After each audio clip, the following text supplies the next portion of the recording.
live stuff. Thanks for powering up, yo. Where's there? How do I find this on YouTube? How do I find this? I always just search Mograph Live. You can find us. Go to our on YouTube. Where's our channel though? You go to Mograph and you go to channel. Never mind, I found it. It's there. For those of you watching, the way to find this. Yeah. For those who have already found us, what's up, G-Rant?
Periscope is online, but there's literally nothing. I'm like, okay, why isn't it working? Or is it just not sending to our stream? I'll have to try that out some other point, I guess.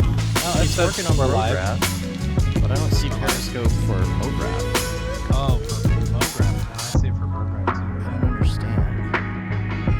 That's alright. I guess we're alright. I need more followers on my personal Twitter account. You gotta tell people what it is. Well, I just figured, like, if I commented enough, you know, on people, they'll be like, oh, that's Matt Milstead. I'll follow him. You gotta be like, follow me, Brad. Weird. Show more? Okay. Is it Grand going Raid, on? Matt. What up, everybody? Yeah. Alright, got the stream going, I think. Hi, Phil. We're good to go here. We got people watching. September 9th will be show 200. Yeah, it's normally about that time. That's normally about the time we do the yearly episode. Or yearly look into the future that didn't happen last year. Alright, take the music down. Alright, let's go to our faces. And we'll the 2018 election really messed up our look into the future. Hey, look! It's Nick, everyone. Look. Hello. Hi. All right, let's get our things ready to go. My recording What's up, device is Steven Shark? ready. Ready here. I'm gonna hit record. Oh, I'll hit record too. All right, Nick, let's hit record. Oh, right. Check 1 2 1 2. Yeah, just keep Check. the make sure and keep the audio, like your recording thing, up so we can watch it, or so that you can watch it. Make sure it's actually going. Mm-hmm. Right. Yeah. Don't want to pull a Kevin Rupp and think that you're recording something, then all of a sudden it's like, oh no, I wasn't recording that whole time. You're gonna give him crap for that forever.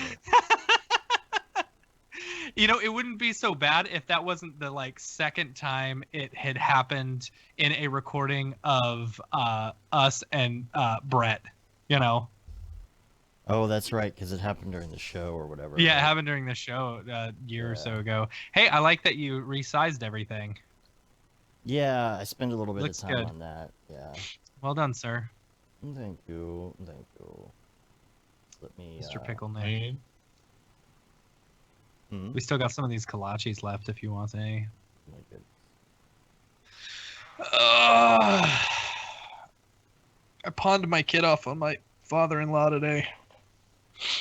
It's awesome.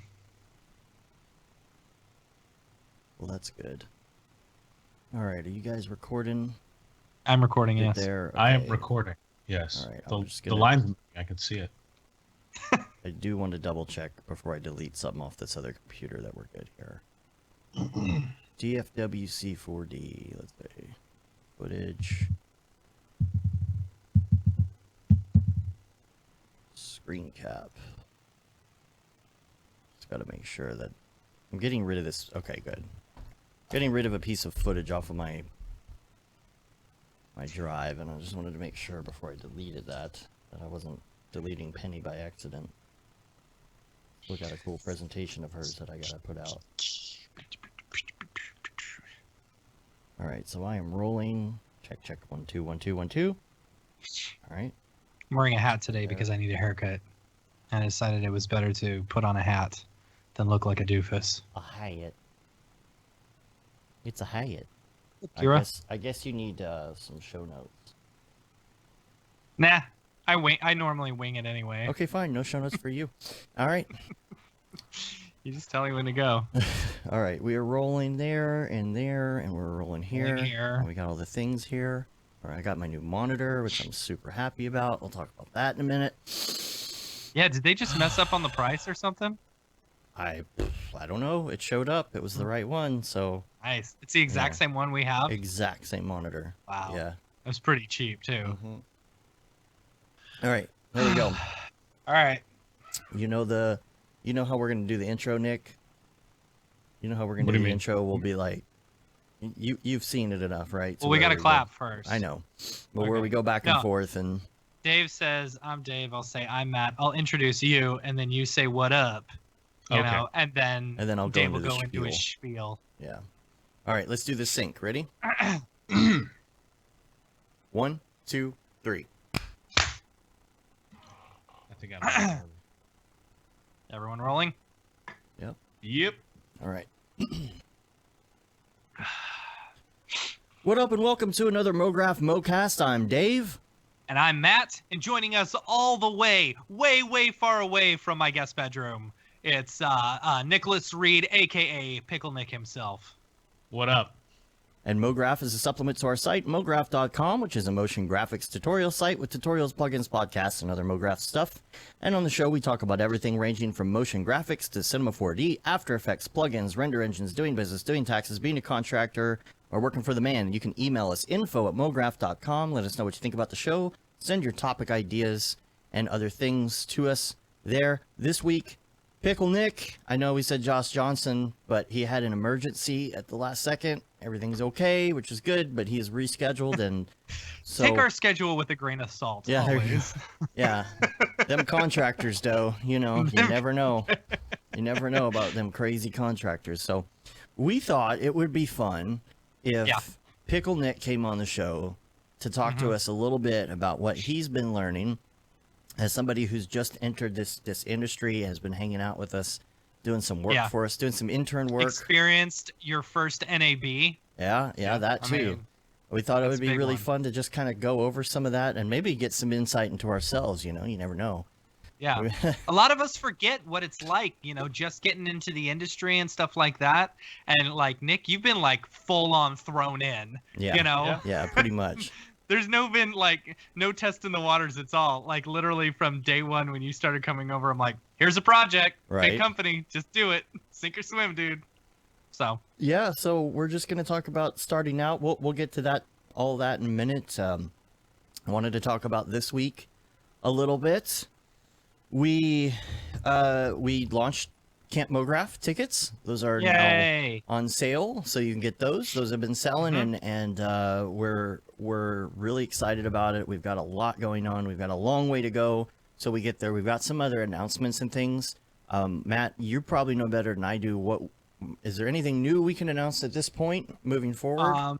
I believe we're talking about the teachers this week. All right. Who we've actually got on board for the teachers. Cool.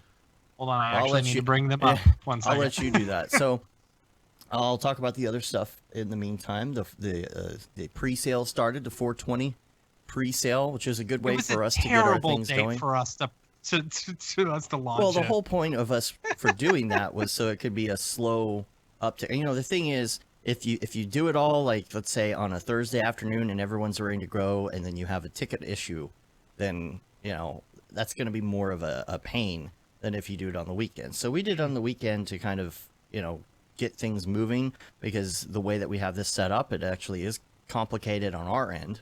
Hopefully not on anyone else's end, but we have a lot of stuff going on there. So we wanted to make sure everything was working well. It's going really well. A lot of people have... so far, things are working, yeah. Yeah, a lot of people have asked us questions and stuff, though. And hopefully we'll have some answers to some of that on the show today. One of the questions we keep getting is about the demographic. And actually, so far as our sales, we are 50-50 as far as men and women. So I'm really happy about that. We're really trying to make this all inclusive. We're really trying to get men and women. We're trying to make it not a huge bro fest, because that's our goal moving forward. We talk about that a lot. And we've been working really hard. We've got a lot behind the scenes that it's just been nice to actually get it out there, because we've just been working so hard just on the prep. So if you are interested in going, we would really love to have you. I feel like the price is so affordable. Remember, if you're looking at the price, you're looking at the price of a, most likely a 4-person cabin or something that will hold 4 or up 5 to or 8. 6-person cabin. Yeah. You got to remember that it actually includes tickets for multiple people, not just multiple one person. people, not just you. Yeah. And then it also includes food. It's going to include some of the beer. So keep that in mind when you're looking at the price. What is it? 400 and... It's anywhere from out $425 to $466 right now during the early bird price per person. So, and the only thing that you really have to do, money-wise, besides that, is get yourself a plane ticket to get there. Yep. Bring your own linens if you prefer that, or if you want to rent them, you can do that when you buy the ticket. That way you'll have some fresh linens on the bed, and then you don't have to bring them with you. We figured that was the best way to do it. This is roughing it. This is called camping, people. the whole point of it is the roughing it. If we were staying at glamorous hotels, it would be a different deal. It though. It's not roughing it. Like, it could be way more rough. Like it could be. You could be sleeping on the floor, right? Like a roughness 0.25. Right. Yeah. Yeah. Right. So it's not full mirror light. Yeah, it's not one. It's not roughness of one. It's a roughness of So, but that's the thing. We're all going to be camping together. It's like we're throwing a camping trip with our friends. We're throwing a party with our friends. That is a camping trip, and that's what we're essentially doing. We're inviting all our friends, and all you got to do is pick up that ticket. We are helping. Well, okay, so here's the deal. People in groups. People are asking about the groups. People are asking about how can I find people to bunk with at this, because I think some people want to go, and I think some people have bought single tickets when they maybe would have liked to do a cabin as well. And what I have to say about that is there is honestly a liability to us matching people in cabins, and so we are letting other people do that. It doesn't mean that you can't coordinate within our Slack channel or something like that. I know in the events channel there are but there are people talking about it. I think that once people hear this, and now that it's during the week and people are starting to coordinate, they're going to want to get into that events channel, because we've had some people come to us already, even people from other countries who are like, look, I'm coming down. I really want to do this, but I would like to bunk with somebody in a cabin rather than do a tent. And you can find those people in there. You can find those people right now. But I hope everybody understands why we're doing it the way we are, because honestly, I'm not going to match a random man and a random woman in a cabin together. No, that's totally up to you. I think that's best. And then a big part of this from the very beginning has been inclusivity, making sure that men and women both feel safe at this place, and that's like, there's a lot of talk on the Twitter sphere and stuff like that about, oh, well, we don't want it's just going to be a big bro fest and stuff. And that's not what we wanted from the very beginning. We wanted to make sure. We've been saying the opposite the whole time, but yes, exactly. It has been on our mind 100% from the very beginning. We have actually talked to a bunch of women within our industry about what would make them feel most safe. And that is why we have so many options. Right. And we feel like it's a very positive route to go, you know? Saying that it's going to be a bro fest is pretty pessimistic. We're trying to, really push some inclusivity out there. Right. So exactly. Yeah. So yeah, we're not even putting that into the ether, into the what is it? The secret sphere. What's the secret? I don't know. Anyway. All right. So do you have that lineup? Let's talk about who. Oh yeah. Okay. So what are we announcing right here? First of all, I know we can announce. We just added another campfire. Fireside chat. Campfire every single day. Oh my gosh. We're gonna hear that all. We're gonna play the video later. Yeah. Let's see. We just added a new fireside chat. Barton Damer of Already Been Chewed. He's gonna come and join us for a fireside chat. That's gonna be super fun. Yeah. So I'm looking forward to that. And as far as our teachers, we're super excited. We're gonna announce everyone today. Stick around though, like over the next week or two. We'll be announcing all of our counselors. We're bringing in some industry professionals to just kind of serve as counselors to help out and stuff. And junior counselors as well, right? No, they're just regular. It's dumb to call them junior counselors. Oh, okay. We'll just call them counselors.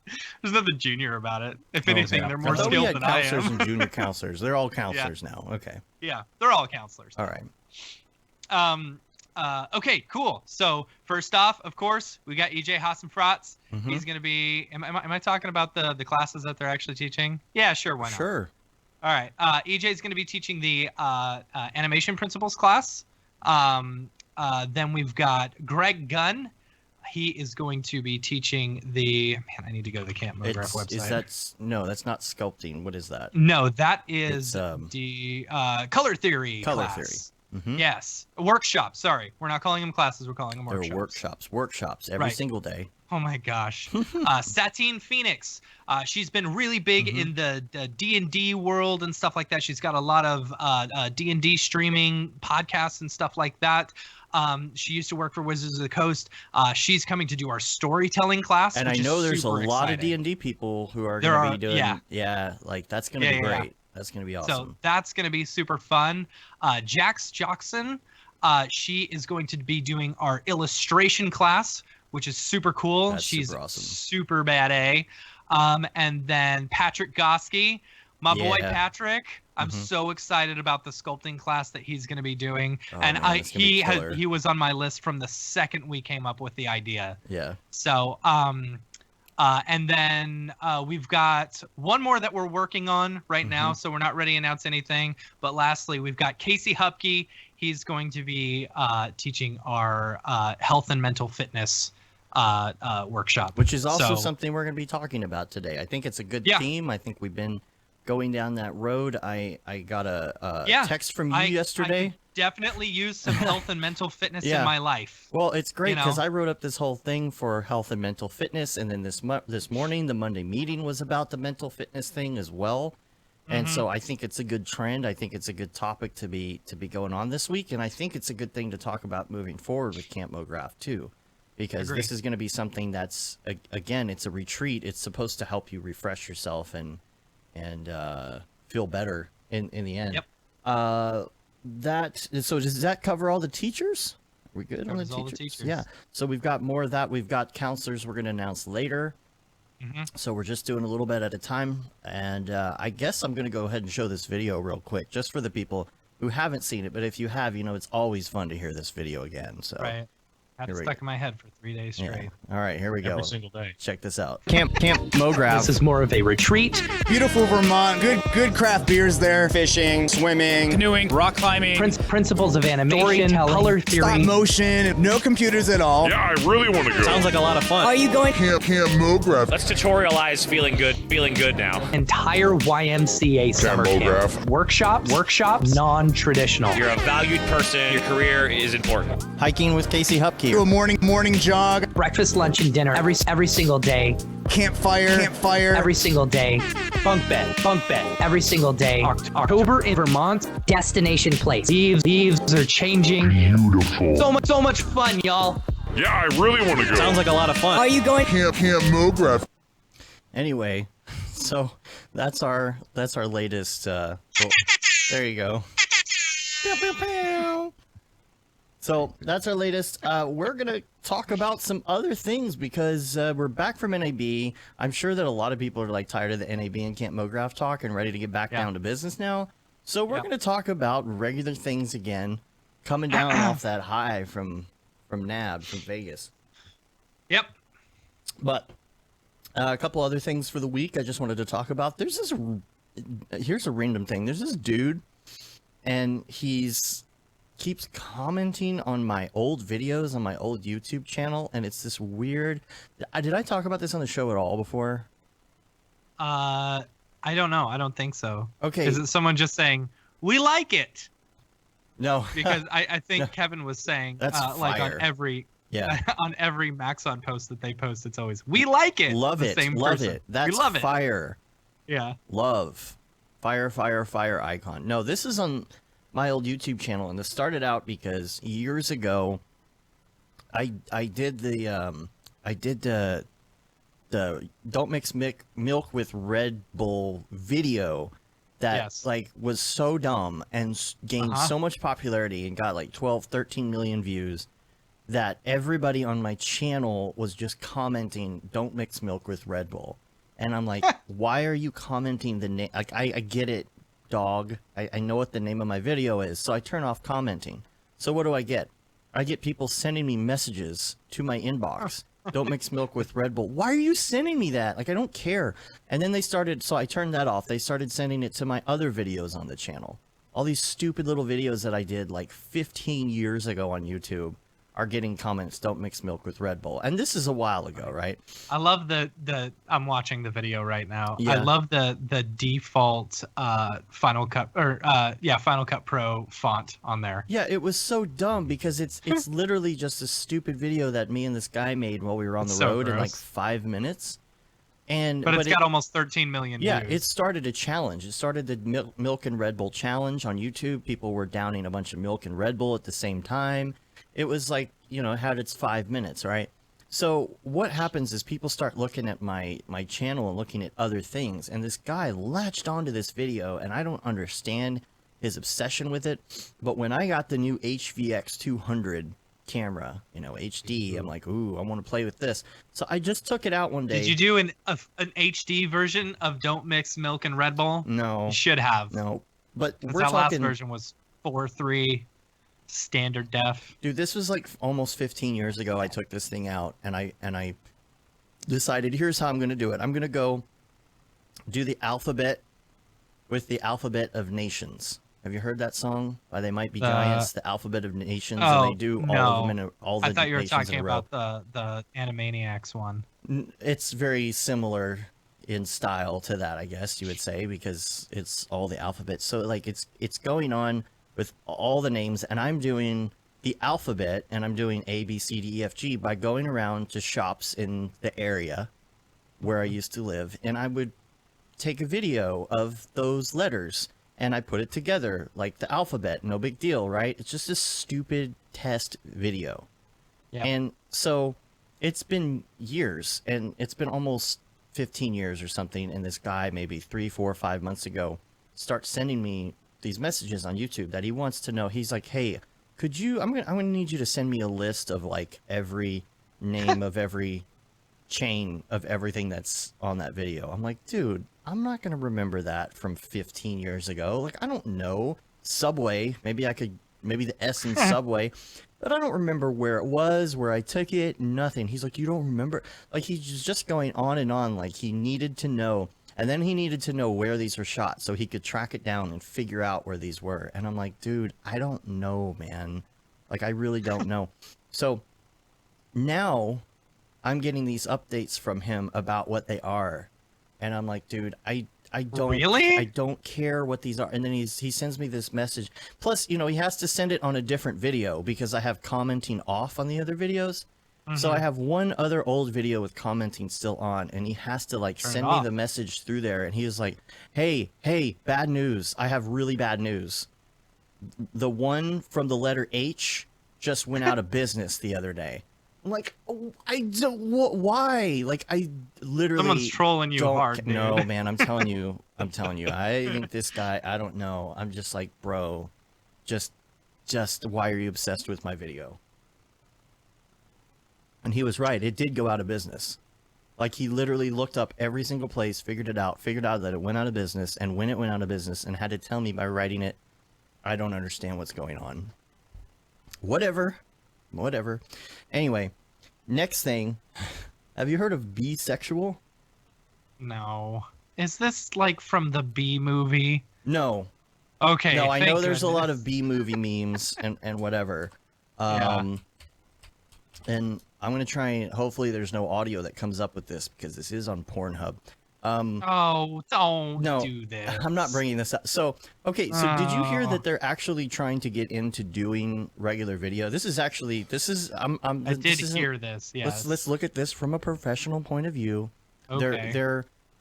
They're trying to get more into posting regular videos. You know, you had like the guy who came up and he was doing the wholesome things, Right. you right, know, Right. and a lot of this has to do with the fact that they are very experienced in hosting video in mass amounts, which I understand. So it's actually a logical business move to say, like, we're getting really good at managing files and hosting and all that stuff like YouTube or somebody else would be.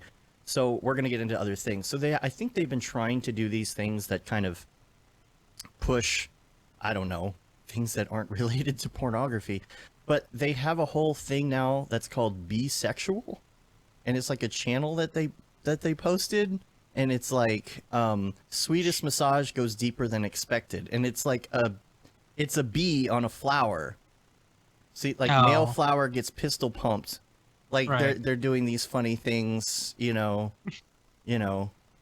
married couples first be some. No. I guess they're just testing All how this integration is working. So my I'm question. I'm pretty sure you're just a little behind on the memes because that's been around for a while. Oh, it has been around for a while. Yeah. Anyway, I don't Yeah, know. like I don't they'll know. It post came up like on some feed the other day. losing like football team, or like a soccer Well, game they have or been something, doing and say right. Yeah. I know. You see all the memes on Reddit and all that, but this Yeah. one came across on Reddit the other day, and I just thought it's interesting because they're trying to make that move, and I feel like this is actually an interesting look at this because they're trying to make that move into like the regular industry. And my question but is they is would that need at to. all possible without completely rebranding yourself? Well, they would have to rebrand under something else. Yeah, you but know, the and then stigma- cross promote like crazy. The thing is, yeah, you're totally you. I mean, you know, look at the blowback we got from just the Mograph name. Right. You know, Oh, well, it we went used to through be- and we rebranded. It used to be bro. You know, Like Right. what? But it was So- never. Yeah. So yeah, that's hard to do. I don't know if they're ever going to be able to move into that without starting it as another company and not telling anyone. But how are you never going to tell anyone? yeah. There's Everybody's no way gonna know. they would tell anyone. Yeah. I mean, you know, yeah. That's a hard thing. And rebranding is hard. But when you're Pornhub, I mean, how could you possibly ever rebrand something like that? Like, it's just, Yeah. it seems like they're trying to do the impossible. And maybe it'll work. I don't know.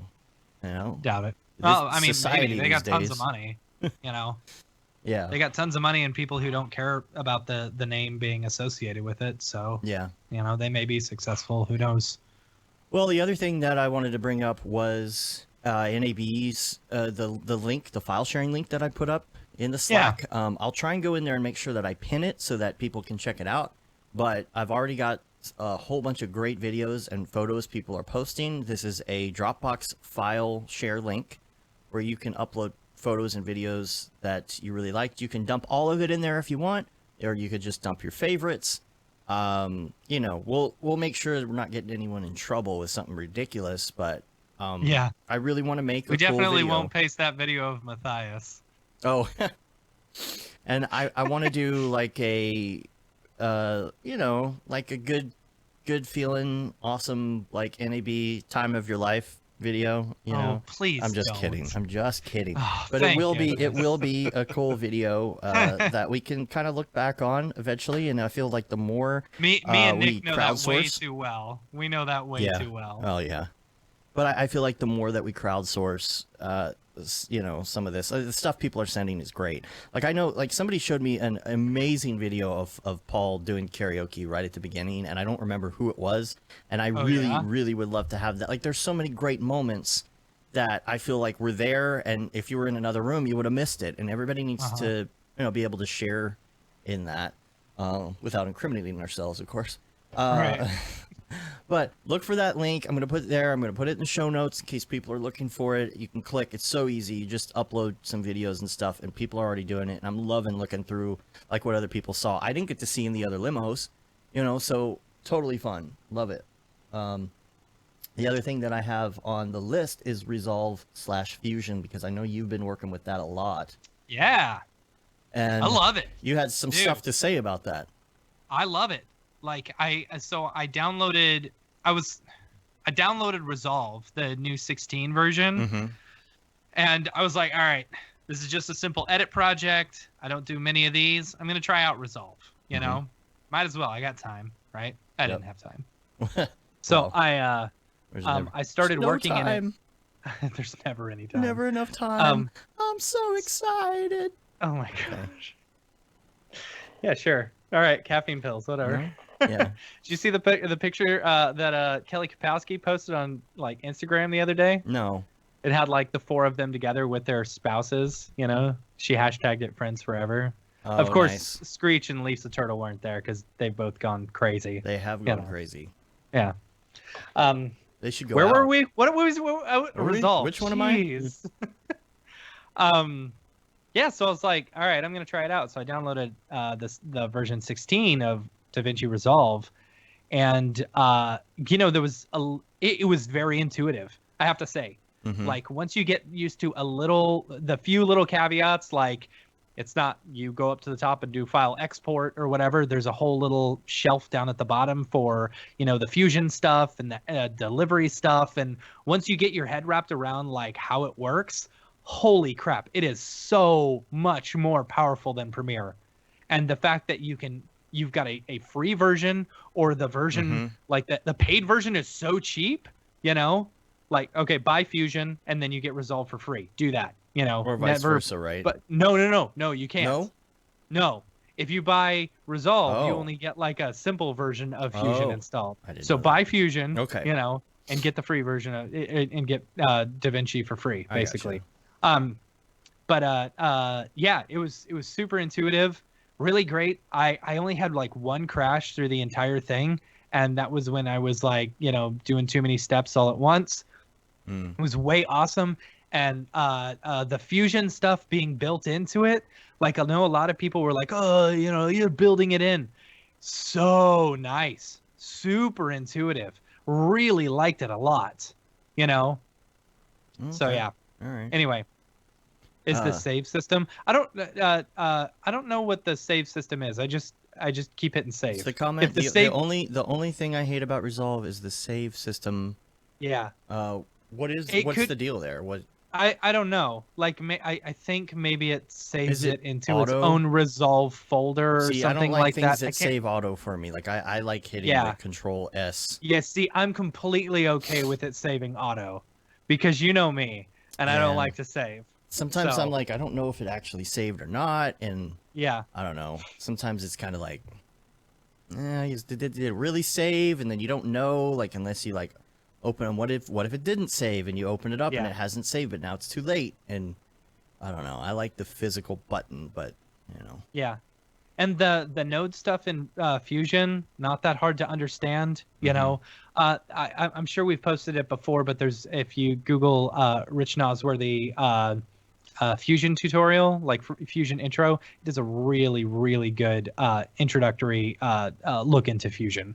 So I would totally recommend that. And I think, like, if it weren't for like this current set of stuff that we're doing right now, if it weren't for the fact that we may need to hand over the Files. Yeah. to the client, I would be Yeah. in Fusion the whole time for almost all of it. Yeah. Well, Rich Yeah. Nosworthy's going to be on the show, by the way. We've locked in a date Yep. for this summer. Yep. So that's going to be fun. We've also got Octane Jesus coming back on the show next week. It's been a while. Oh yeah, So that's going to be fun as well. that's a 4-hour show. Yeah, right. right. There. Get Yeah. ready for that one. Yeah, let's start that one early. Or Yeah. I'll just go pick up my kid, tell him to like chill out while we finish the rest of the 3 hours. So let's move on to some Ravcock. What's your flavor? What's your flavor? I had a few things I wanted to get to on this before we get into our topics today. And Octane 4.04. This is interesting. Uh-huh. So there's a new stable release of 4 Yeah. that's out. So there'll be a link to that in the show notes. You can check that out. That's available for Cinema 4D Yeah. as well. I Oh, just thought I'd and- mention that for those who are still on 4. Speaking of that, okay, so Phil wrote this up on the Slack the other day, Mhm. and I think he was referencing Silverwing stuff or someone's post talking about the difference between 2018, and version 4 and stuff like 4? that. Okay. Yeah. So he compared it. They compared it to like Windows 8 and Windows 10. So like Well, which Windows one is Windows 10? they're both Windows 10. Octane's a good plugin. Okay. They're both Windows 10. Okay. But talking about versioning, right? Oh, So okay. Windows 8, they're still doing updates. Uh-oh. Yeah. Where did Matt go? Uh-oh. There I you don't are. know. Keep going. He's back. You're still doing Weird. updates. Okay. Yeah, they're still doing updates for Windows 8 because some people are still on that, but they're also doing updates for Windows 10, if bugs come up or something like that. So that's kind of where the difference between version 4 and 2018 is for those who bought version 3 and have upgraded to version 4 for free and don't want to upgrade to 2018 right now. It's nice to know that they're still doing those updates I feel for like version 4. we have some people coming to us right now who are having a lot of 3.07 issues with the plugin, and that's Yeah. because we have to send out a separate version at this point to 3.07 Yeah. users, which is going to be going away. Yeah. At some point, we're still trying to figure out the next step for our plugin. And honestly, honestly, people, if you're messaging us saying you're using 3.07, come on, we know what you're really doing. right? Because 4 is free, so Yeah. we So know the why deal aren't you there. upgrading to free? Oh, to the Yeah, free version? uh-huh. Oh, because because reasons. yeah. But we will It's be kind of like the dropping same. It's free the same support. people who say they're using a specific version of Redshift. There was a specific version of yeah. Redshift. No, I'm it's only like on this version. I can't update 'cause 2.6 or reasons- something. Yeah, Yeah. yeah. It's like, all right, well. Well, I can't use anything above that. Well, why not? Why Well, not? I don't know. Reasons. Reasons. So, we will be dropping 3 support in the next version. Just letting everybody know that if you still are on 3 and you're having issues because you have the regular 4 version. then Hey, yeah, there's Kevin. there's Kevin. I've mentioned because you reasons. twice already. Yeah. So that's good for people who are on 4. I'm actually about to upgrade mine to 2018 because I'm ready to fix the plugin and all of that stuff. So, plus we had clients that were using, we're still using 4. You were already using 2018, and I just wasn't ready to move forward yet because I just had too much going on in my particular projects. But Octane 2019, let's talk about that a little bit. Let's do it. 'Cause I don't know anything about We it. did talk about the 2019 Unity slideshow that Jules had posted, and it's actually something that is sometimes it's kind of hard to go through his slideshows when there's no audio, because you're looking at it and it's great information, but you want to hear a little bit more about some of these technical terms and things like that. So there is a post. They posted Jules' presentation along with his audio, which is great. So you can find out more about 2019. If you've already seen the slideshow, it's the same slideshow as before with just a little bit more information on the back end. I'm really excited about that. Jules has already said that he will come on the show and talk about 2019 at some point. So we need to just schedule that out, get him on. We can talk in detail about that because it's just I'm looking forward to more of this real-time stuff, looking at more of this brigade stuff, more of this Unity stuff as well. Super exciting. And what else do we have in the pipe? There's an article that I came across the other day. I think Brandon Clements may have posted it, of course, which is that the new NVIDIA drivers unlock ray tracing on GTX cards. What does the new NVIDIA There's ones? new drivers that are going to be able to on unlock GTX? on GTX. Oh.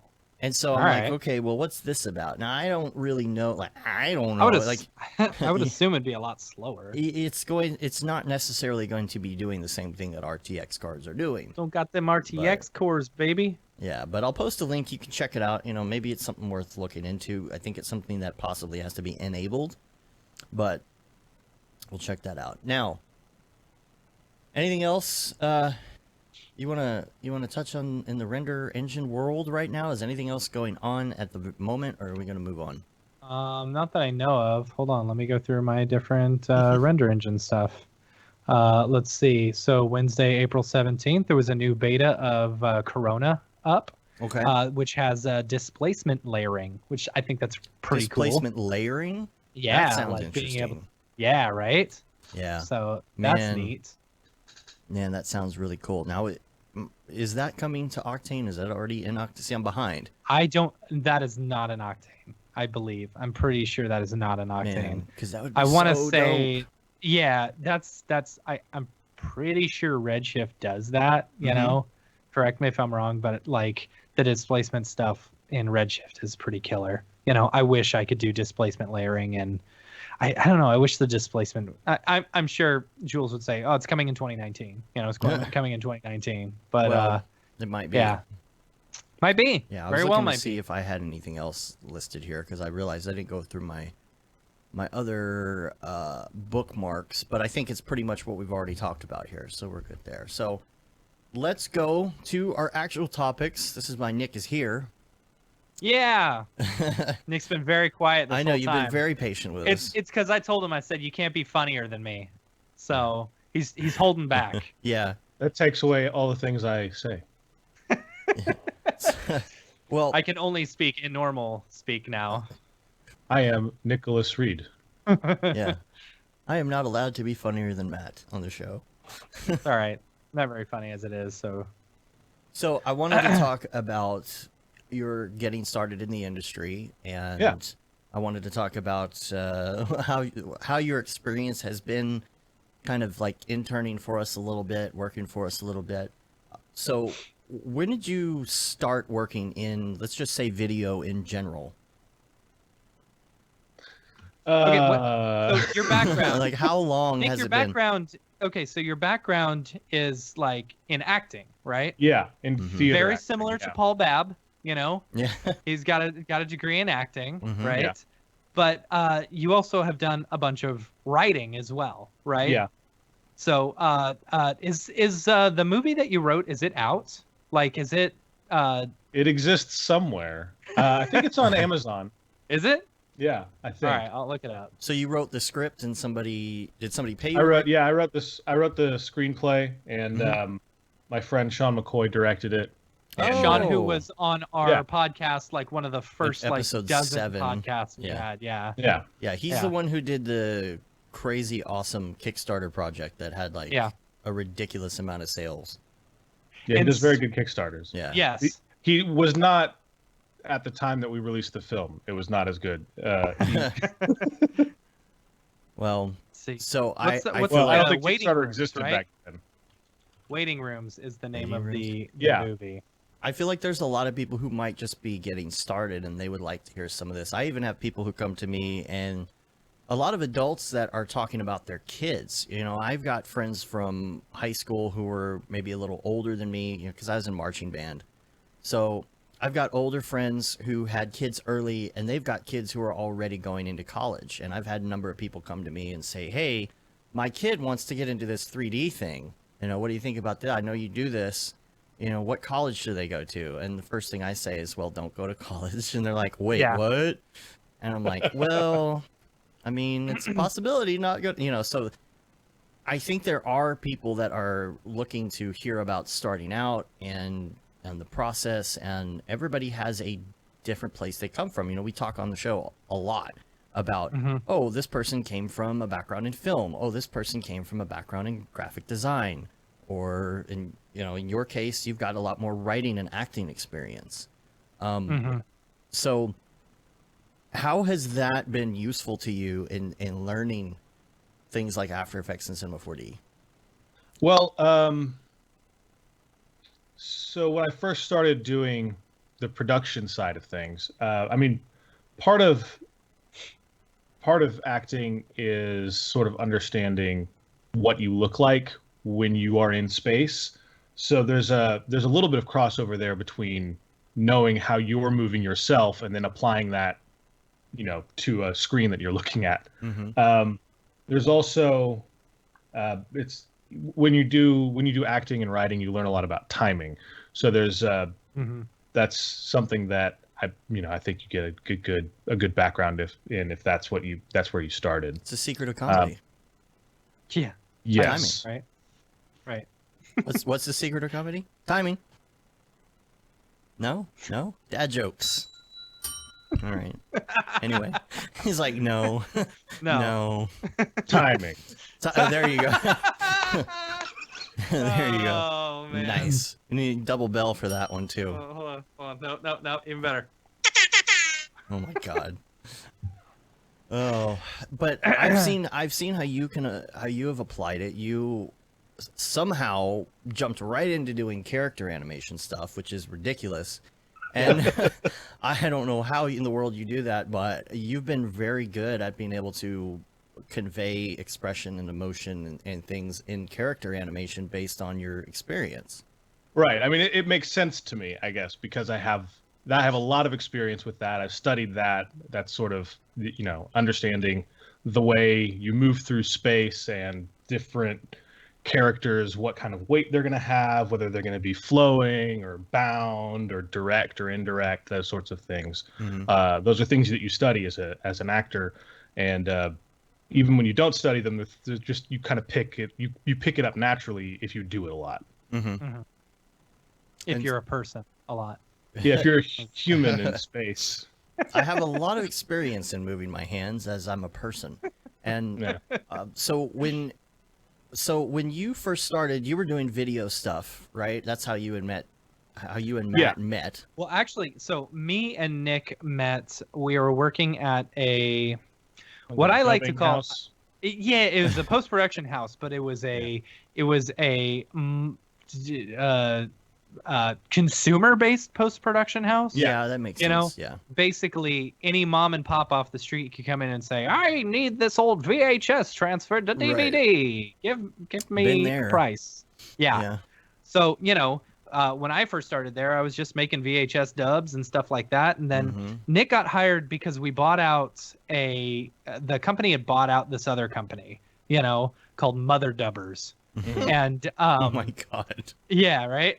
You Edit Video bought out Mother Dubbers, and so there was so you've got one person being a hoarder, which was Mother Dubbers, going into another person who was already a hoarder, You Edit Video, right? And so they needed a team of people in order to help out. And so Sean McCoy, who was who had already been working there, brought on Nick and a whole bunch of other people to help with this transition and stuff. And Nick was one of the few that actually lasted and stayed through. I didn't actually do any of the Mother Dubber stuff. I came on. He brought me on with everyone, but then I just ended up working in the store. Oh, okay. So. Okay. Yeah. Helping out clients who came in and stuff like that. And then I started basically on the retail side. Yeah. Eventually, he started working into the shooting. We were doing a lot of sports shoots and stuff like that. We say sports shoots, but really it's high school football. Yeah. Right? Yeah. And so I mean, it was you learn a little bit there, and then he started doing editing and running dubs for us and stuff like that. And so you just kind of learn it, right? Yeah. You just over time you learn it, you pick it up, you take the next step, I guess. Yeah. So there was a fallout between Nick and, the boss. The boss was short-tempered, we'll say. And yeah, so Nick left, and what was it? You were working. Okay, so Nick started waiting tables, Yeah. which was awesome. Just make some money doing a thing, And so I ran into him back in, what was it, October or November, right? Probably November, I think. Yeah. November was when I started, so Yeah. somewhere around there. So I had just put together my gigantic 9-foot long desk, and I was super excited about it, And so I had been throwing around the idea to my brother of coming over and training, because we could use some extra Forgot about freelancers that. here and there. That lasted Yeah. a day. That lasted literally a day, right? Mhm. It's okay. He's working at a gas station now. Anyway, I put your brother out of a job. yeah, you put my brother out of a job. Hey, you know what? Hey, it's a crazy It's a doggy doggy dog dog. world. dog. Yeah. There you go. Anyway, so I told Nick, I said, hey, listen, I may not always have some work, but if you want to come over and you want to train, you'll have the opportunity to train with one of us, Mhm. and we'll teach you this. I mean, you kind of know it anyway. You may not know the 3D side, but you know After Effects a little bit.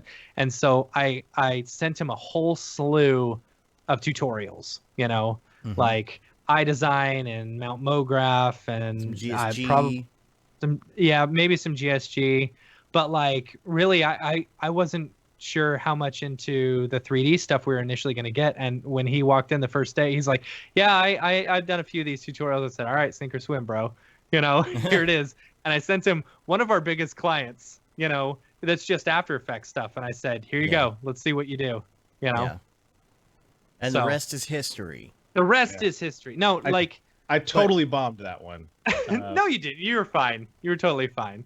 The thing is, like, I don't know. What's been nice about this is that you've been coming in and training and stuff, and it kind of goes to show how you can grow a company, because like we are ever since what, January or Oh, it's been something, insane. we've had a been steady insane. stream of work Yeah. ever since. Yeah. And so it's been really nice having someone that I could just be like, all right, I got freelance work for you. Here you go. Yeah. So it's And kind of a just- situation where, because And you're, it's been nice to get freelance work. yeah, Yes. yeah, yeah. So, Because y'all also- basically work it where if you're not working for, it's an internship in the way of like, if you're not working for pay, because if we've got you on an actual job, you're getting paid. Yeah. But if not, then the two of you have been working on some side stuff for fun, yeah. you know, which is a Yeah, great yeah. learning process as well. Yeah. And Nick did, so for Sean, a few months ago, like there was a Kickstarter, and we went and had lunch, and Sean was like, hey, can we do a kick? I'd love for you guys to do a Kickstarter. I said, let Nick handle it. He can do this. Yeah. Mhm. And so it was his first space video, And so we could probably is that video up there for us to put I in the, have no idea. If you put it in the don't know dingus, if I I'll try actually- and pull yeah. it up. I don't know if I have the video anywhere. The Kickstarter page still exists in the Mhm. world. what was it called? Pound of Flesh? A Pound of Flesh. Yeah, just send it to me in the dingus, and I'll bring it up while we're talking then. Cool. Okay. All right. So this was, yeah. So Video, yeah. the great thing about it, and we've been, it's not just been the three of us, it's been contractors too, right? Yeah. It's been contractors for us. We've also been contracting for other people, Yeah. like Ariev, for example. Mhm. And so it's been great being able to have people that you can throw stuff off of, like you can get in, your private Slack channel and be like, hey, I'm Yeah. trying to work on this thing. What do you guys think about this? It's been nice to have people to bounce things off of and try new things and get ideas. It's also been great to be able to have enough people between all of us that everything is as busy as we are, being Yeah. able to be balanced the right way. Because if I have like 10 projects going on at once, or Matt has 10 projects going on at once, and then another one adds to the pile, it's like you don't Yeah. want to say no to it. You can say no to it, But if you have the option not to say no to it and give it to somebody else, and still keep it technically within the company, that's a good thing to have.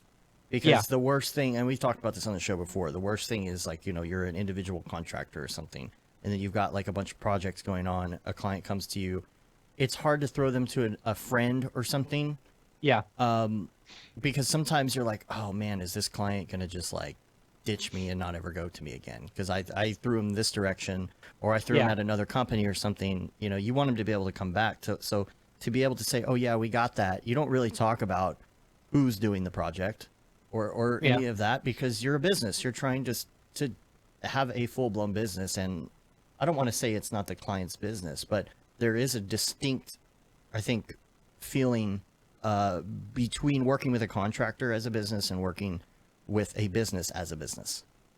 You go to Joe Schmo, who's working like on his own doing a couple side gigs, or you go to someone like Barton Damer, it definitely has a different feel. If you go to Already Been Chewed, let's say, that like Barton is not doing 100% of the work, right? He's got a team, and that's what we're trying to push in our situation, is that we have a team. Now, some people might not want to do that.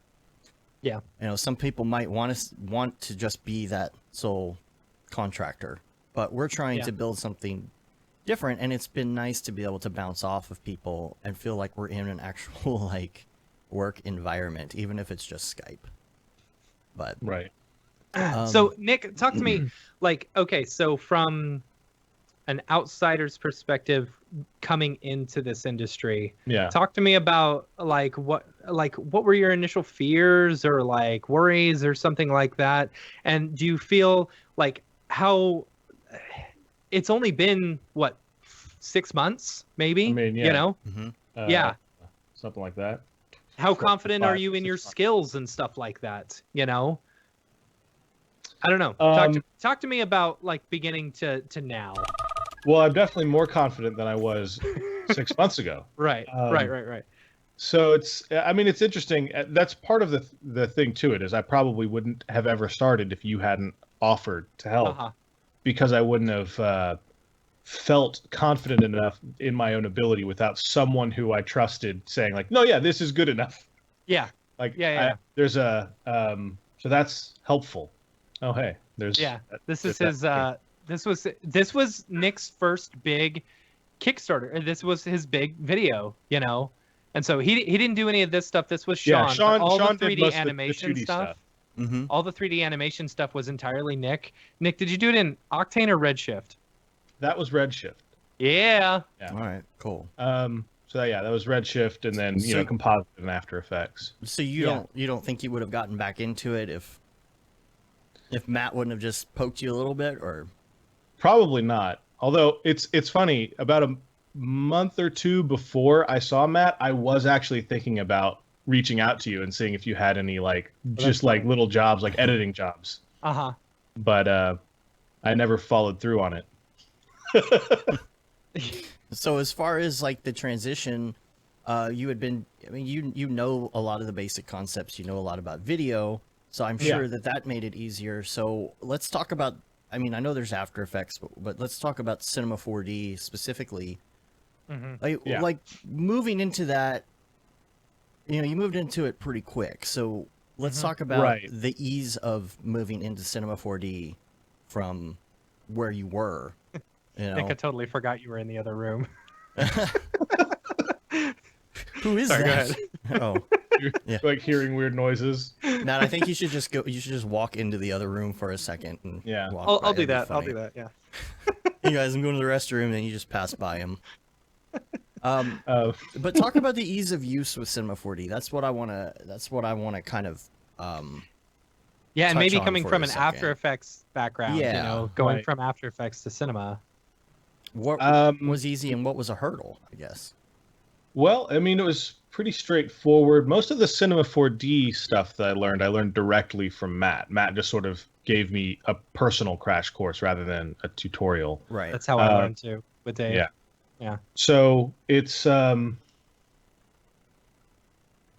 It was pretty easy, as I recall. I mean, it wasn't like too complicated to move directly to it. Most of it felt pretty intuitive. Was there a particular piece that was maybe the hardest for you to grasp?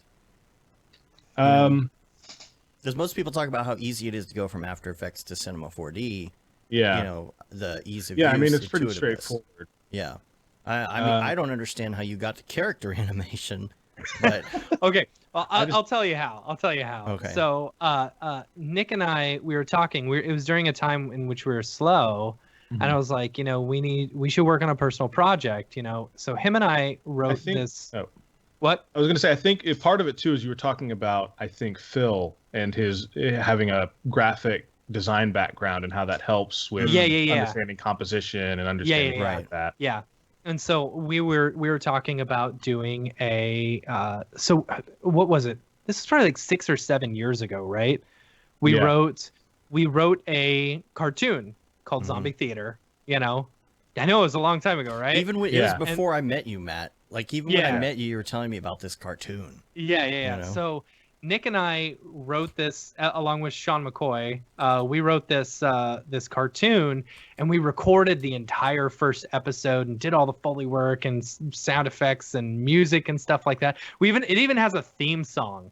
Oh, and it's such a good theme song. I brought back my old band together to record this theme song, right? And so we did the whole thing, but the problem is we can never find an artist, because it's one of those things like, hey, you want to work for exposure? We don't have any money. We're willing to work for exposure, but trying to find someone who will do characters and work for exposure. We had one guy, and he's just like, I just don't. Yeah. I don't love. I don't love the raunchiness of the subject. Yeah. So we were like, all right. So he dropped. They need to have the same level of investment in the project that you do, or else you have to pay them. Those are the two options, right? Like, if it's just the three of us and then someone else who's separate from us, that's not going to be a workable solution. Well, you even used clips from this thing in one of your original tutorials. Gosh. Yeah, that's actually that's Mark. Joke's on you, that's Nick's Mark. Voice. I don't have a middle name. See, I always remember that clip. But this was 2013 that you were doing. So you guys have been like churning on this.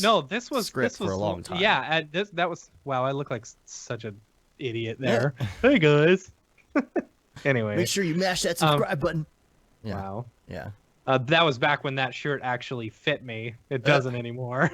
But yeah, during a time in which we were slow. I was like, hey, let's redo Zombie Theater. Let's do it. And I was like, so we were trying to figure out like what we should focus on. And I know a little bit of sculpting. And I was like, well, maybe I should start learning really how to sculpt. And Nick, since you know acting and your typical animation principles, or how cycles and walking and blah blah blah. You know how a character's supposed to be. Right. Why don't you focus on some of the character stuff? And I'll tell you, like Nick was like, all right, cool. Like no fear at all. Just like, all right, let's do it. And if you say character animation to anyone else, they're like, oh, no, I don't do that. And Nick's just like, all right, cool. That's the benefit of not knowing what you're doing is you're not scared of anything. You're not sure which things are the worst. Which is also, I can do that, that's also why you've been able to pick up Redshift pretty well, I think. Yeah. You jumped right into Redshift. I asked him the other day, I said, do you like Redshift or Octane better? He goes, well, I don't really have a good understanding of either. So, I don't like one or the other. Yeah. I don't know. You've been doing pretty well in Redshift. Mm-hmm. Right, yeah. Yeah. So, but yeah, so we started jumping into that, and then we just got busy, and we haven't been back to it. Yeah.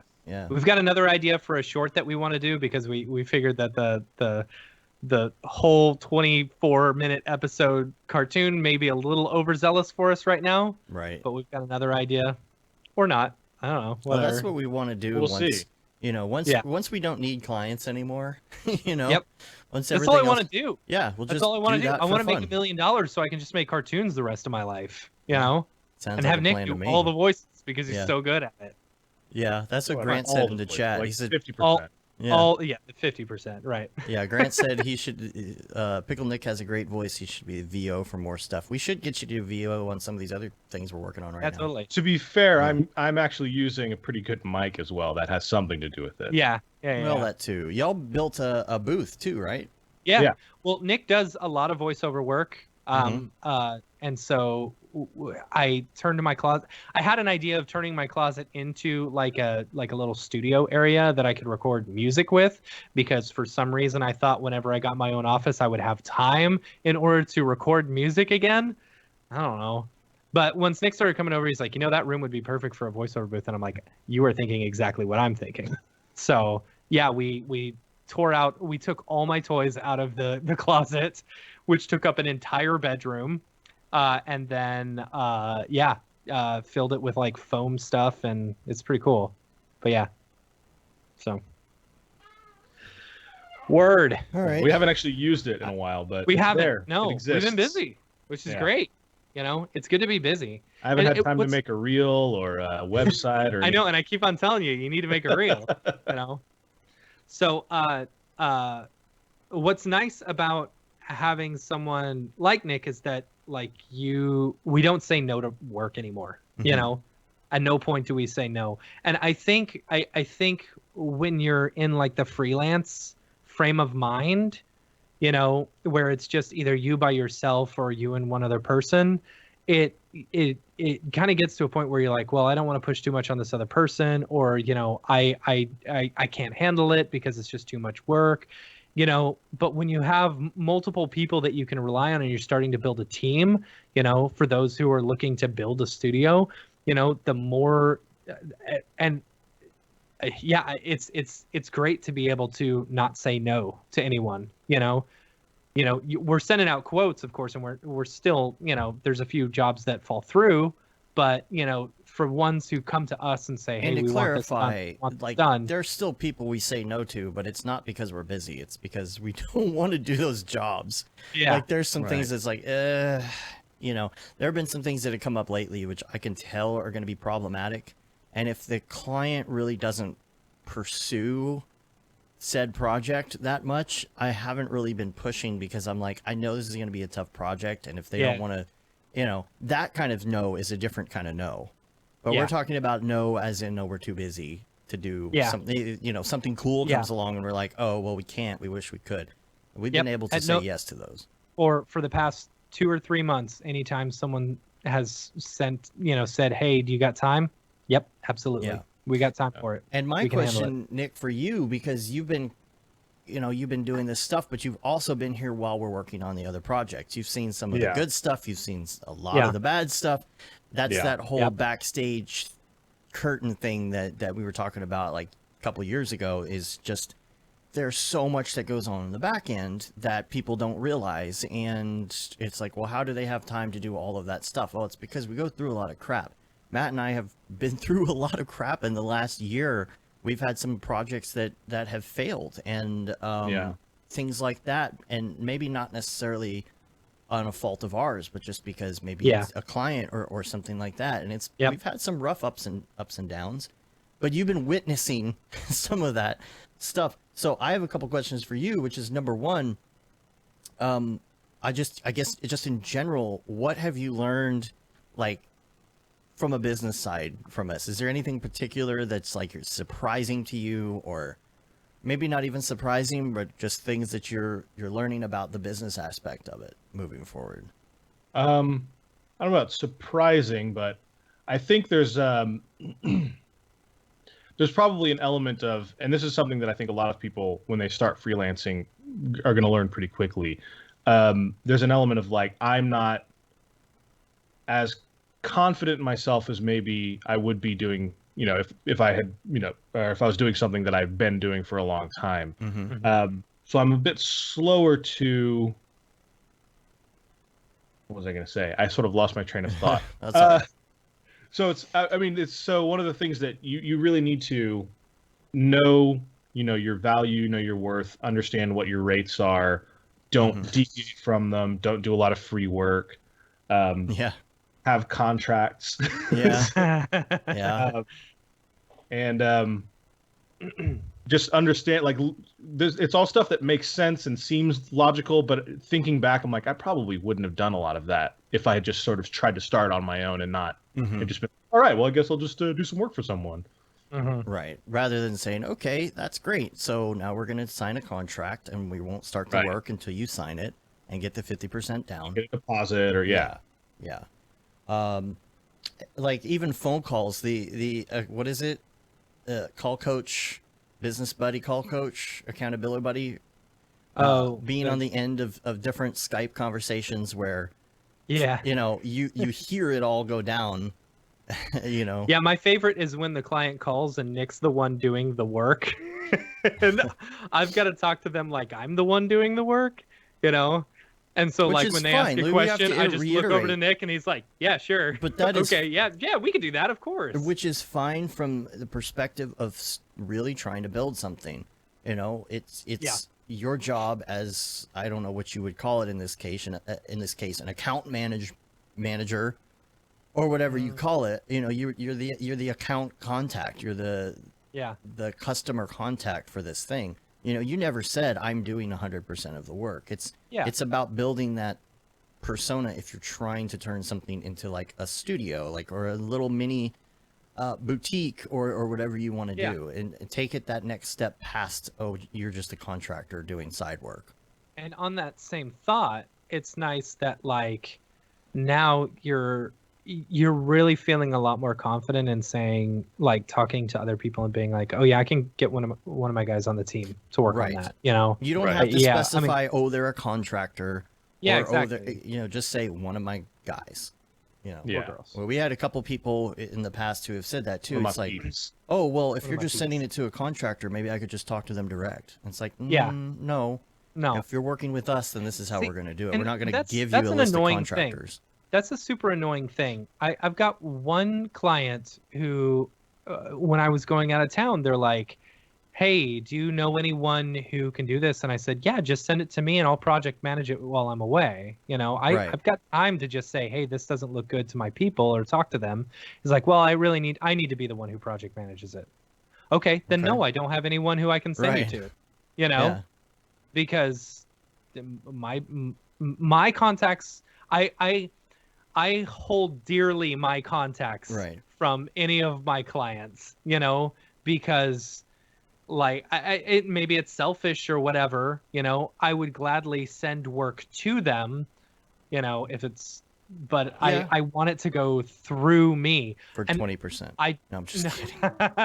I mean, we don't always take a cut or whatever, or sometimes we don't take a cut at all. It's just that we'll project manage it because we want to be able to keep those contacts to us. And it depends on who it is too. You know, the bigger clients, like, you really want to have that kind of a feel that you are handling all of their projects, no matter what. Some of our clients is just like, I don't know. I don't really want to send this crappy of work to some of my friends, you know?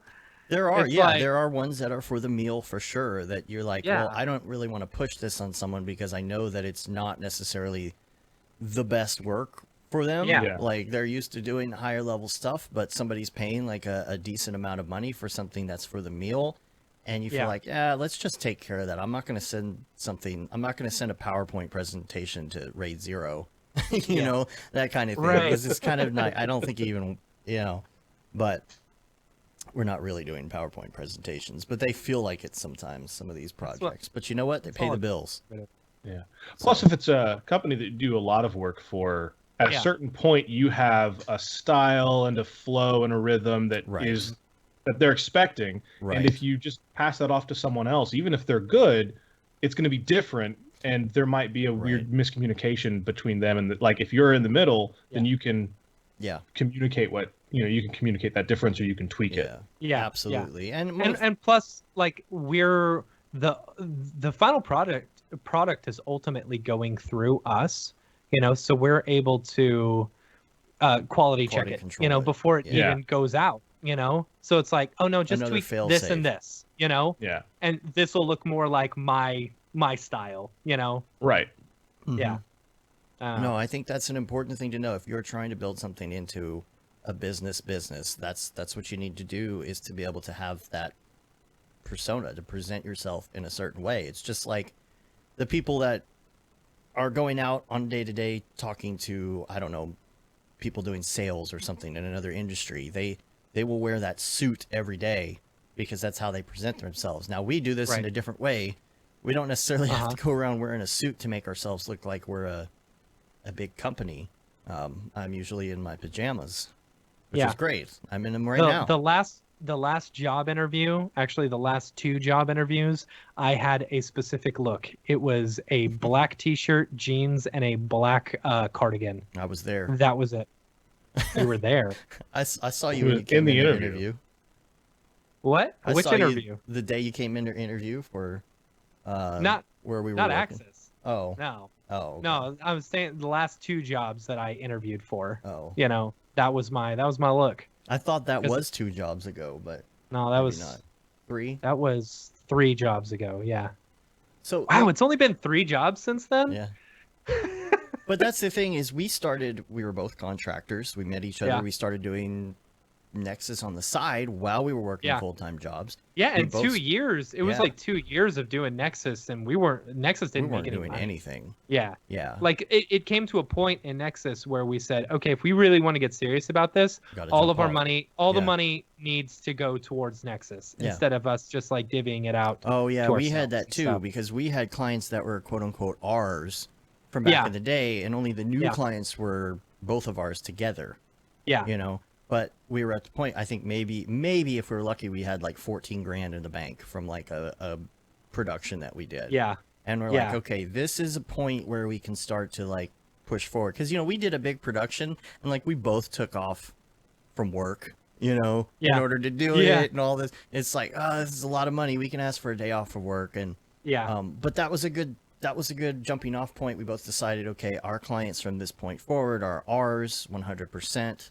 As far as like the company together, we're not going to have these like separate side clients and Nexus clients, and that pushed us. And then, you know, we talked about it on the show. I jumped off and then you jumped off, and now we're able to kind of push things a little more. And it's been interesting to learn as we grow and then tell other people what we were doing, because it's different for different people as well. Yeah. And be like, okay, this is what I learned from doing this. And then when it comes now, Nick, let me ask you this. Yeah. Like, after being in it in 6 months, you know, like, do you see any place of improvement within this industry as a whole? Or is there where do you see yourself in 5 years? No. It's like is this something that you see, you know, having been in it for 6 months, that this is a cool career, you know, or almost, I don't know. Are we cool? Are we cool? Tell me I'm cool. You're very cool, Matt. Thanks, dude. Specifically okay, you. Good. All right. Well, now we're good. Now we can finish the show because we've established that Matt is cool. Yeah. So, but you made a bunch of money. Like you did some side work and made a whole bunch. You made what, like twice what you made at your other job at one point, in like a month, right? Like a year's salary. That's not bad. A year's salary, but I made, actually, that's true. I had one project where I made probably about half, or so around half of what I would have made at my other job. But that's sort of that's after. Oh, that's true. Yeah, you don't have to deal with that until next year. I've got a year. I got to put that off for a year. Right. So, all right, so and we do have a heart out, so I just realized what time it was. Yeah, so I want to get to this other subject real quick before we go. Mandatory mental health day. This is something that came up yesterday that Matt and I decided. Basically, we've been working like dogs, you know, and it's like I thought when we got back from NAB that it was going to be a little bit more chill, but it just ramped up even more. It just kept going. Yeah. And even like last Monday afternoon after the show, I was like, I can't, guys. Like, I gotta shut off for a minute. I just gotta regroup. So it's all the stuff that backed up while you were at NAB. Now it's true. Through. Well, just stuff that had to like continue going. You know, we were about to launch the tickets or Camp Mograph, and so many details. Yeah, Camp Mograph has been taking a lot of a lot of time. Right. You know, and don't get me wrong, I am perfectly happy doing the time for Camp Mograph because I think it is a fantastic. Oh, yeah. It's going to be a fantastic event. You know, and it's going to be a lot of fun. But it has been a lot of work. You know, making sure that schedules get coordinated and teachers are ready to go, and you know, we're getting the email blasts out and stuff like that. It's a lot of work to run 3 companies, you know, basically. Yeah. So and so what a lot of people end up doing is overloading themselves in these situations, and I feel like that's what, you know, Mark and Liam were talking about it this morning about the decompression after NAB, how hard it is. Liam was talking about how even a week after NAB, how he's like, wow, has it really been a week? Like he didn't feel like he was fully uncompressed from that yet. And so you sent me a text yesterday, Matt, and you're like, dude, I need a day off this week. Well, and I'm like, so I agree. dumb. Like I just realized, I'm like, I run my own company. There's no reason for me to work 5 days a week. You mean 7 days a week? 7 days a week, yeah. And that's the thing. The weekends don't really count because the weekends, of course, you're trying to, you know, you might have to work, first of all, but then you've got to but like mix in. Balancing that family time, man, sometimes it just gets hard. You know, I love time... my wife a lot, and I will straight up say no to work, which I did this weekend, just so I can spend time, even if we're just sitting around watching TV. Exactly. You know? Yeah. Like that family time is important to me. And yesterday, like it was, you know, getting up early because the Easter bunny's showing up and all of that kind of stuff, you know, just even chilling during the day. Then you're tired because you got up so early and you're eating a bunch of sugar. And it's like, this isn't a day off, you know? I mean, family stuff is great and it can be relaxing, but it can also be exhausting, and it doesn't necessarily count as like mental rest. And when you're your own contractor or your own business, you're a contractor, you have the ability to take a weekday off, which I feel like taking a weekday off is so great. Because if you're doing nothing, it's great.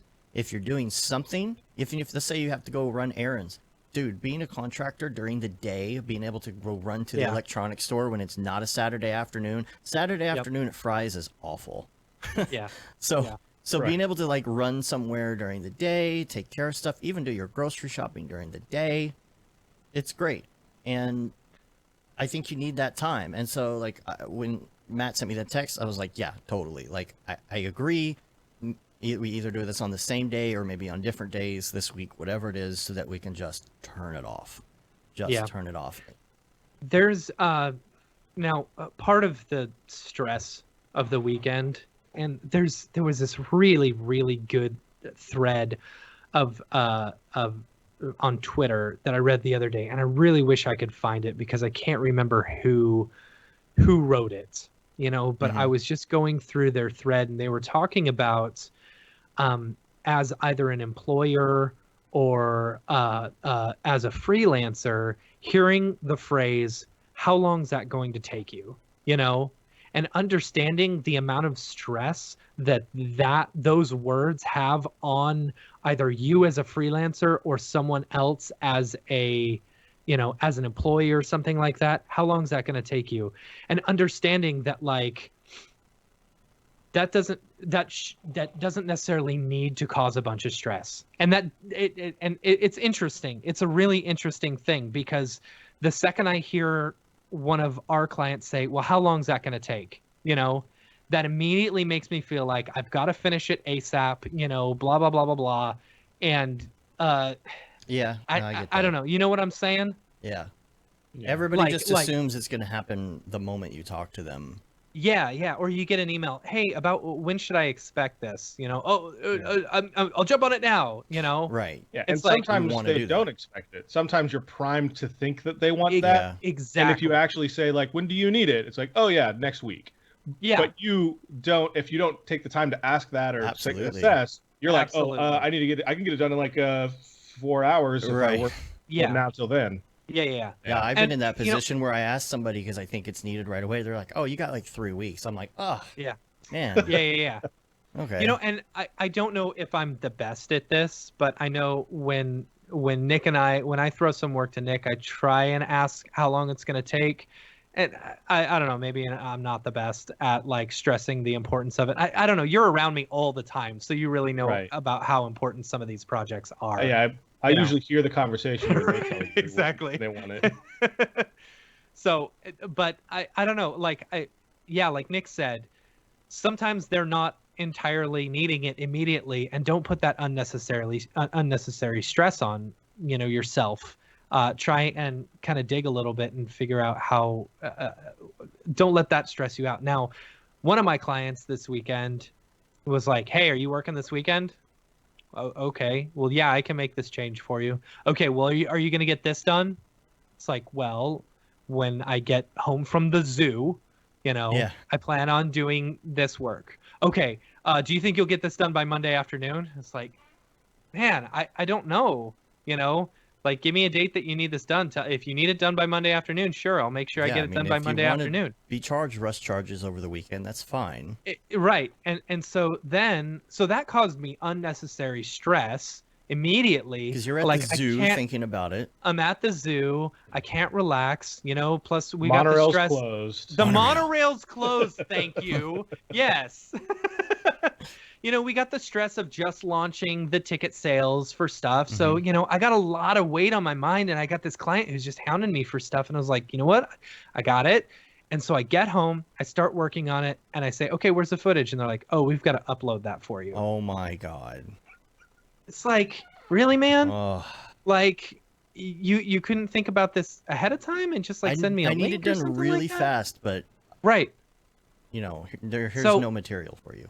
The thing is, it was fine. It turned out totally easy. Like, it was because I wasn't having to do any, like, unlike their typical work, I wasn't having to do any green screening or like keying or anything like that, or any comping at all. Really, it was just straight edits and like, screens and stuff. But like, the unnecessary stress of how long is that going to take you? That weighed on my mind. And so yesterday I was like, okay, I need a day to chill out. I need a day. Yeah. So that's when it's like, I work for myself. I'm going to take Wednesday off, Well, you've got to maintain sleep as well. You've got to maintain diet. Yeah. There's all that. We went off our diets after NAB. Been off the diets, God, I've had so much sugar with Easter and all of that. Like today, going back on zero carb, gonna get back on intermittent fasting after that. Like it's time to get back and get my energy back. And something that Liam was talking about on the Monday meeting, which go check that out. They talked a lot about the mental stuff today, is that and physical stuff. Is that what about working out? Like I'm ready to go start doing something different. I've been biking with my daughter. I'm thinking maybe I'll go. Take up racquetball again. Liam was saying like he used to go to the gym all the time and he doesn't do it enough and he wants to go back. And I went to the gym more when I worked for the man than being, working for myself. Well, when you work at home, it's not like you can stop by the gym on the way home from work. You're like already home. You don't want to leave. Yeah. What were you going to say, Nick? Yeah. Well, I was working out pretty consistently and I was on a diet before I started freelancing. And then that all fell apart as soon as I started doing it. Yeah. Sorry. That's my fault. Weird. It's not really your fault. I mean, I don't know. Like, I feed you every day. That's true. That's true. But then you have stuff like the NAB that comes up that pushes your schedule off. I was doing really well after the time change because I was getting up an hour earlier and I was really like in the groove. And then we go to NAB to where not only are the hours off, but 2 hours, but then you're staying up 2 hours later. So the time that I was going to bed was the time I usually got up. Almost, and it's just it throws you so off, and so you got to deal with those routine changes, time changes, naps. I'm kind of weird when it comes to naps. Like taking a long nap is a bad idea.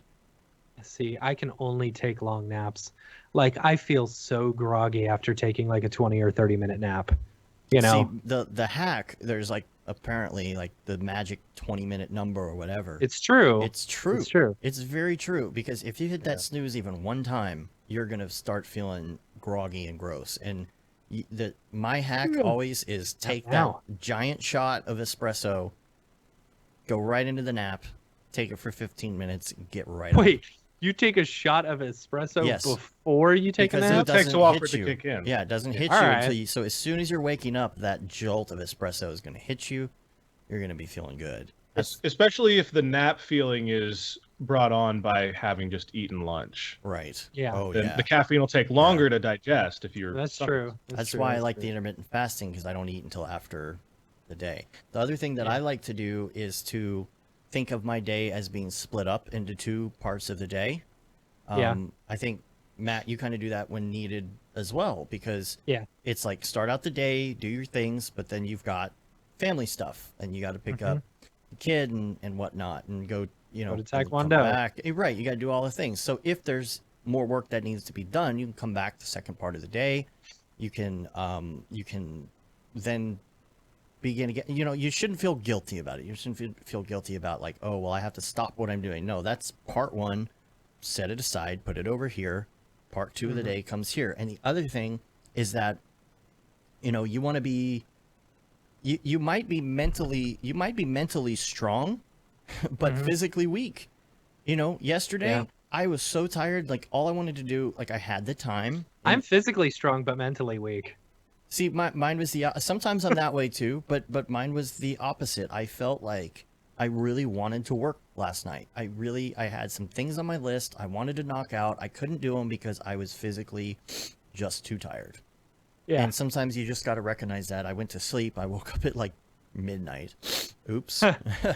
But sometimes you have to recognize that even though you'll feel like, oh yeah, I'm totally like ready to go. I want to do this thing. And then you'll sit down in front of your computer and you're like, oh man, I'm just not. And sometimes you have to recognize that unless it's an emergency and a client needs something right then, that it's okay to stop, and it's okay to not knock everything off of your to-do list. My to-do list will never end. And I feel like a lot of people probably feel like I do, which is like almost a feeling that someday your to-do list will actually be complete, but that's not the case. Your to-do list will never be done. You just got to face the fact that you're always going to add 10 things before you mark off one thing. And so I have to really get down in there. I have to mark what's priority today, what I could also possibly get done today as not priority. And at the end of the day, if it's not done, I sit there and I mark it to the next day. And today's to-do list looks like it's gone and it's crossed off and it's taken care of. And you just have to be okay with that. Yeah. And I have to be okay with that. I'm still teaching myself that I have to be okay with that, because it literally is never going to end. And I'm working towards something that's not a real goal. My goal shouldn't be working toward checking everything off the to-do list, because that's what I feel like it is. Yeah. But that's not anything that's ever going to happen. Yeah. So if I were to put that on my to-do list, like clear to-do list on my to-do list, I'll never check it off. It's a vicious cycle. What was it? Yeah. Plus, if all you really wanted to do is check off the to-do list, you could just make do stuff it. And you just check it off, not actually do the stuff. Right. That's true. But you got to be okay with moving that stuff and deadlines. You've got deadlines coming. You feel like you're neglecting it because you're not working. You have to be okay with, as long as you're, delegating your time correctly, with not doing something, with not feeling guilty when you're not doing something. There's always going to be more work for you to do. And then there's the stress of it all. There's the backstage persona that we talked about. There's the things that are going on in your life as well. It's not just work.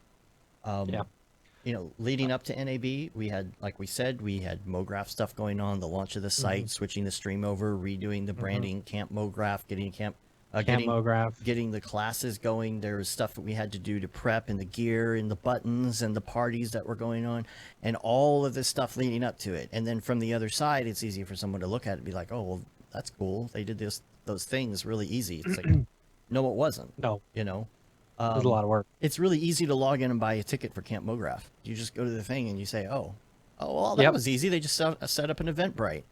Well, no. There's all the other stuff involved, and it doesn't matter what project it is. It can be Camp Mograph. Yeah, especially with something like this, because there's so many options. There's a lot of options. There's behind the scenes. There's time, effort, planning, sacrifice on everybody's part. Everybody has been working. 4 people working on it together, know. Yeah. Still a lot of time for all of us. We've been sacrificing a lot for it, so and it's hard too, because you go through something like that, and then you have you spend a lot of time, you're really into it, you're really positive about it, you're hoping that it makes a difference in everybody's life, and it just takes one person on Twitter to be like, I'm not sleeping in a bunk bed. That's ridiculous. And you're like, but like, I spent a lot of time on this.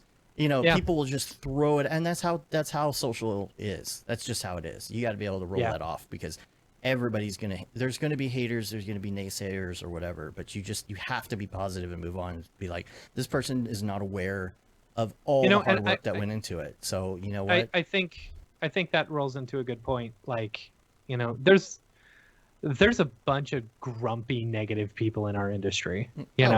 As there is in every industry, but but they're a lot more vocal.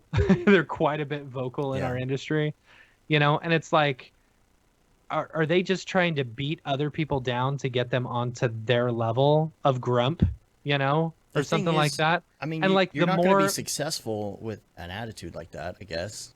I don't know. I feel like the more I'm on Twitter and the more I see negativity spewed at us and from every which way or whatever, the more it just turns me into so much more of a sour person, but I don't want to be that person. Right. Yeah. You don't want to be jaded. I am a very, I like to think of myself as a very positive, happy person, but it's like, don't drag me down to your level, know? Right. Don't bully me to your level. Why don't you just accept that we're all different people and we do different things differently? Right. And if you don't want to do it, you don't have to do it. Exactly. No one's forcing you to do it. But I don't know. If it's not your thing, it's not your thing. It doesn't mean that what we're doing isn't, we're not working really hard, because I think we're creating something that is going to be a very fun experience for a lot of people. So. I in my, especially back in my early Facebook days, I was very negative, skeptic, blah blah blah, and I just was posting so much garbage. And on Facebook, you still are.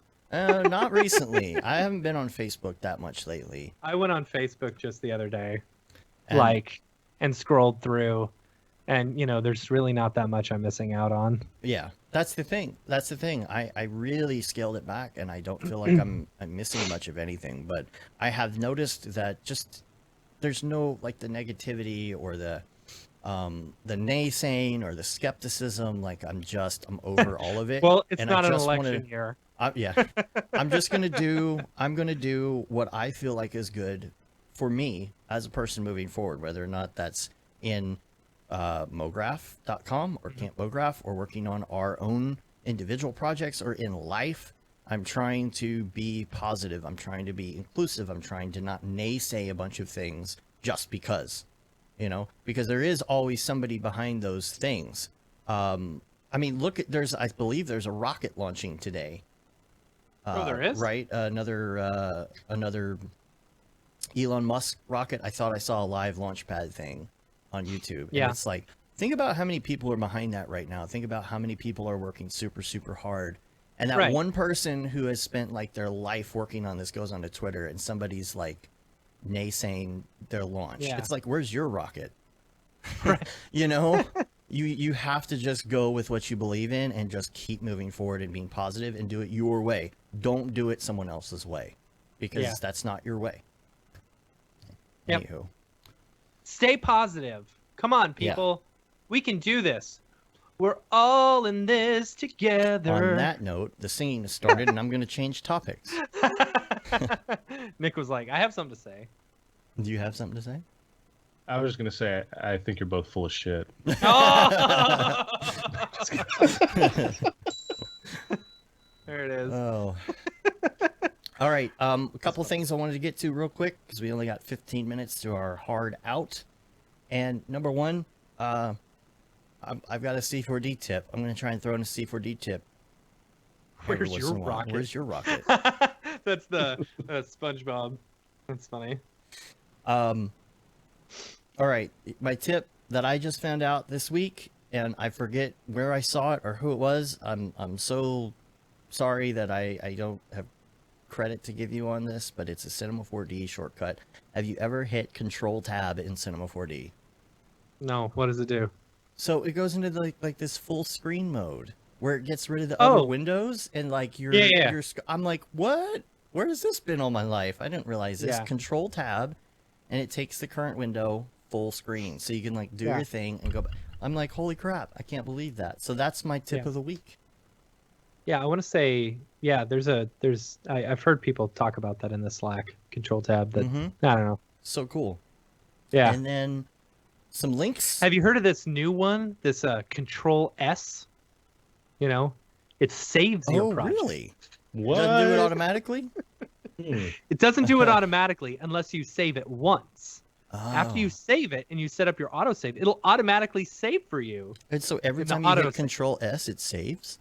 Yes. Crazy. You do have to set up your autosaves, though. That is something I learned the hard way twice. Is there a way to set up an autosave for autosaving? So it'll automatically save when you don't autosave.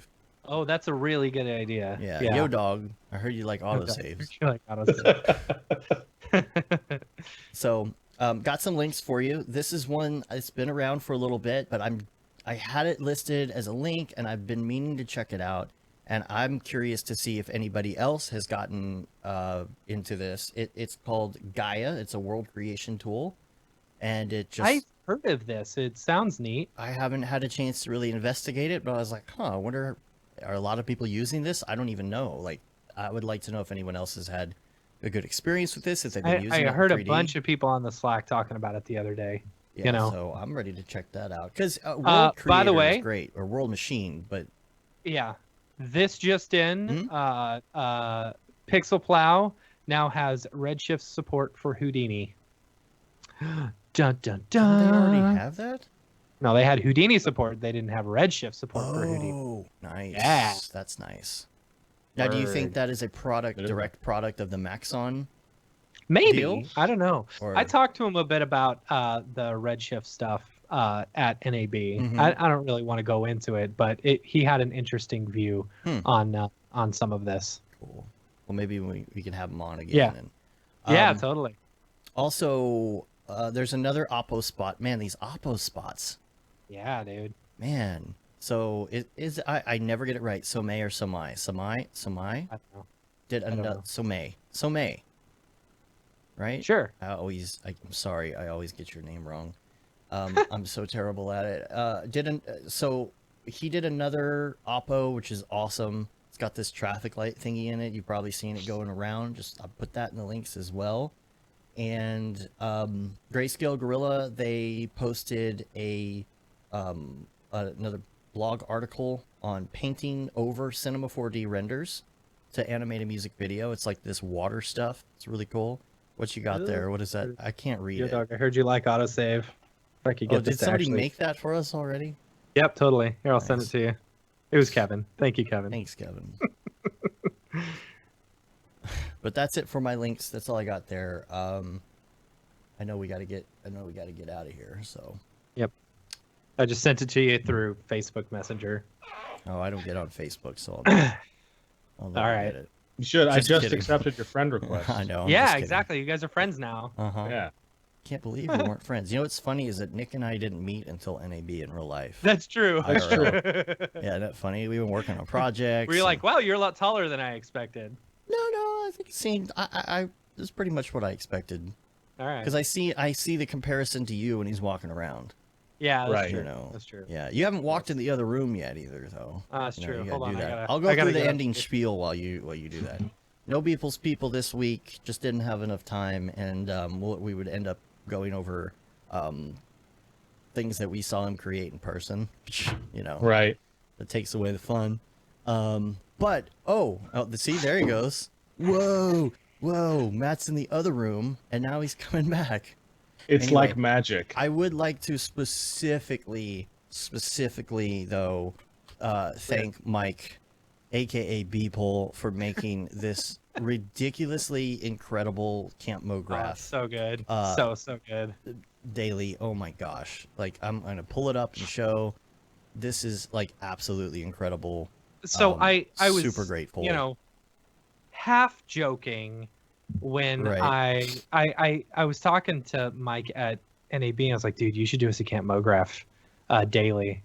He's like, yeah, sure, whatever, just let me know when, you know. And so it's like half my ideas, or most of my ideas. I say, hey, we should do this, and then it never comes to fruition. But Beeple Mike, he just took the reins. He knew that our sales started. Yeah, and he's just like, here it is. Here's the daily. It's like painted and stuff. Just absolutely. He gets things done. That's what he does. Exactly. Yeah. That's why Beeple's amazing. We got to do a poster for this. So yeah, cool. Totally. That's so awesome. So thanks a lot again. That was I was freaking floored when I saw that. Yeah. I was like, that is just the best thing ever. So. All right, well, we're going to get out of here. You can rate us on iTunes, leave a review. You can also subscribe to us on your podcatcher of choice. Helps get our ratings up. You can say you've been there, done that, got the t-shirt with the Mograph logo tee. The Paul Bab, Feel the Bab 2020 shirt. All the profits from that go to Doctors Without Borders. The Render Things shirt, hoodie, and long sleeve shirt. And that's about it. We're on Facebook, Twitter, Instagram, Periscope, YouTube. All the things. Grindr. Yep. Grindr. Oh, God. Tinder. Yeah. You're going to check out Mograph. Check out Mograph on Tinder. Swipe. What is it? Swipe right? Swipe. I've never used Tinder. Swipe up. Tinder came out way I don't know which one. I don't know world. if left is. I know, right? I don't know if left or right after. is the right way to go. Yeah. Is right the good one? I don't know either. I forgot. None of us actually use these apps enough to know the answer to that question. Yeah. Oh, man, that's funny. All right. Well, now I know on Grindr, it's definitely right. Of course. All right. Well, we're gonna get out of here. Nick, thanks for being on. You are all over the Slacks. You can come. Yeah. Talk to us in the Slack. Swipe circle spline is what. Oh Grant yeah. said. Okay. I sweep circle spline. Swipe. You just sweep the circle spline. I don't know. With it. Yeah. All right. I don't know what kids and their apps. Yeah. All right. We're going to get out of here, though. Nick, thanks for being on and giving us a little insight. Kevin just said, hey, Nick, I just accepted your friend request on Grindr. Oh, gosh. On that note, we're going to take off. Until next week, I'm Dave. I'm Matt. And I'm Nick. Have a good one. Later, yo. Bum, bum, bum. Oh, should I make noise?